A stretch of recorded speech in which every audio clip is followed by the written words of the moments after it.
Күнүңүздөр менен, эгерде эсиңиздерде болсо, 2 күн мурда биз Америка Кошмо Штаттары азыркы учурда Иранга кол салуу мүмкүнчүлүгү кандай экендигин талдаган видеону чыгарганбыз. Ал видео чыккан соң так 2 күндөн кийин Израиль Иранга каршы аба соккуларын баштады. Ал өлкөнүн коргоо министри билдиргендей, бул соккулар Иран тарабынан болгон коркунучтарды четтетүүгө максатталган. Андан көп өтпөй эле Америка Кошмо Штаттары да бул соккуларга кошулду. Биринчиден Ирандын ПВО жана ПРО системалары жок кылынды.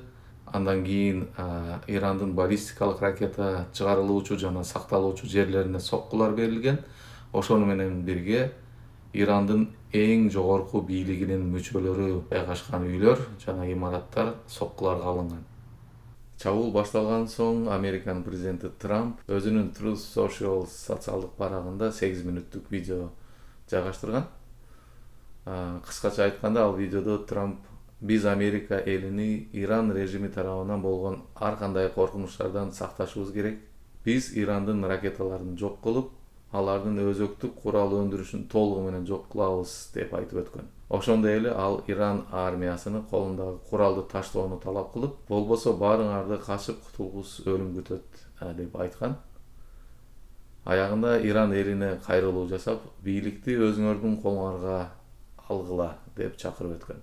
Учурда эмне болуп жатат? Негизинен бир сөз менен айтканда, Америка Кошмо Штаттары жана Израиль тарабынан Иранды көздөй аба соккулары уланып жатат. Учактардын колдонуусу аркылуу ар кандай типтеги канаттуу ракеталар, мисалга Томагавк деген алардын эң белгилүү ракеталардын бири, жана дрондор бул соккуларды жүргүзүүдө колдонулуп жатат.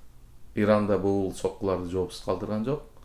Ал Американын жакынкы чыгыштагы 4 аскердик базасына ракеталар менен жооп кайтарды. Бул базалар Бахрейн, Катар, Бириккен Араб Эмираттары жана Сауд Арабиясында жайгашкан америкалык аскер базалары. Азыркы учурда бул соккулар кандай натыйжага алып келди, кандай кыйроолор же курмандыктар болду, ал тууралуу толук маалымат жок. Ошону менен бирге Иран Израилди көздөй бир нече баллистикалык ракеталар менен сокку кылган. Кабар агенттиктери билдиргендей, бул соккулар натыйжалуу болгон жок. Израилдин ракета каршы системасы бул баллистикалык ракеталарды атып түшүргөн.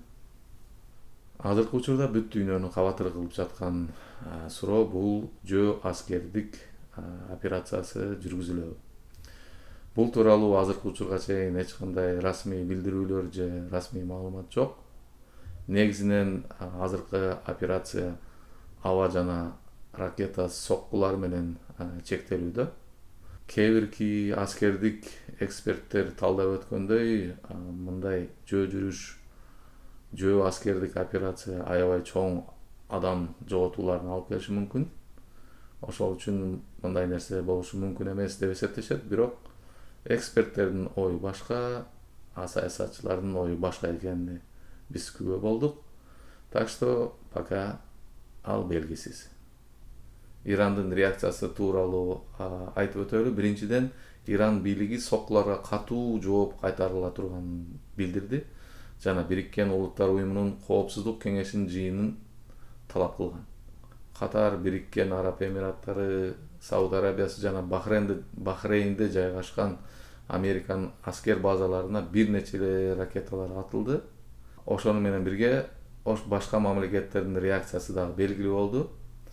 Россия Иранга каршы аткарылган сокку бул алдын ала даярдалган, негизи жок куралдуу агрессия деп билдирген. Ошол эле учурда америкалык 4 база жайгашкан Катар, Бахрейн, Бириккен Араб Эмираты жана Сауд Арабиясы Иран тарабынан болгон ракеталык соккуларына каршы чыгып, бул эл аралык укукту бузуу жана бул соккуларды токтотууга чакырды. Азырынча биз топтогон кабарлар ушуну менен чектелет. Эртең күн эмне болорун пока эч ким билбейт. Биздин каналга жазыла кетиңиз, лайк басып коюңуз. Көрүшкөнчө.